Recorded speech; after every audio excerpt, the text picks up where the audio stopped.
விழித்திருங்கள், அவனவனுக்கு தன் தன் வேலையையும் நியமித்து விழித்திருக்கும்படிக்கு காவல் காக்கிறவனுக்கு கற்பிப்பான். மார்க் 13:34. சீனா நிலவை ஆய்வு செய்ய ஷாங்-இ-1 என்ற செயற்கைக்கோளை அனுப்பி வைத்தது. அந்த செயற்கைக்கோள் 2007 நவம்பர் 5ஆம் தேதி நிலவின் சுற்றுவட்ட பாதைக்குள் நுழைந்து நிலவிலிருந்து 300 கிலோமீட்டர் தொலைவில் நிலவின் சுற்றுவட்ட பாதையில் சுற்ற துவங்கினது.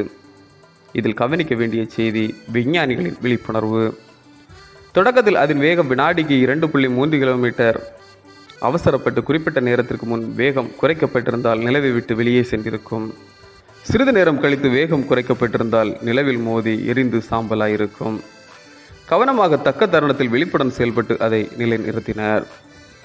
விழித்திருப்பதை குறித்து ஆண்டவர் ஒரு உவமையை சொல்கிறார். ஒரு வீட்டின் உரிமையாளர் தூரதேசத்திற்கு பயணம் போக ஆயத்தப்பட்டு தன் வீட்டின் பணிவிடைக்காரரிடம் வீட்டின் அதிகாரத்தை கொடுத்து அவரவர் செய்ய வேண்டிய வேலைகளை கொடுத்து விட்டு காவல் காக்கிறவனிடம் விழித்திருக்கும்படி அறிவுறுத்தினார். அவனும் வீட்டின் பணியாட்களும் விழிப்பாயிருக்க வேண்டும். ஏனெனில் வீட்டின் உரிமையாளர் எப்போது வருவார் என்பதை அவர்கள் அறியார். எப்போது வந்தாலும் ஆயத்தமாயிருக்க வேண்டும்.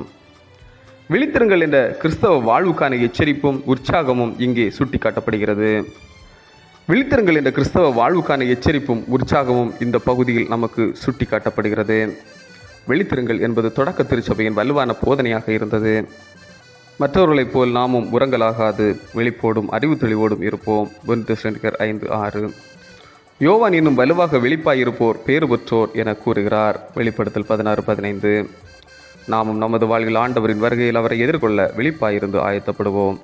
ஜெபம். நம்பிக்கையின் ஆதாரமாகிய இறைவா, வெளிப்புடன் வருங்காலத்தை எதிர்கொள்ள ஆவியின் தெளிவை தந்தருளும். ஆமீன். இந்த நாள் உங்களுக்கு இனிய நாளாக மலரட்டும்.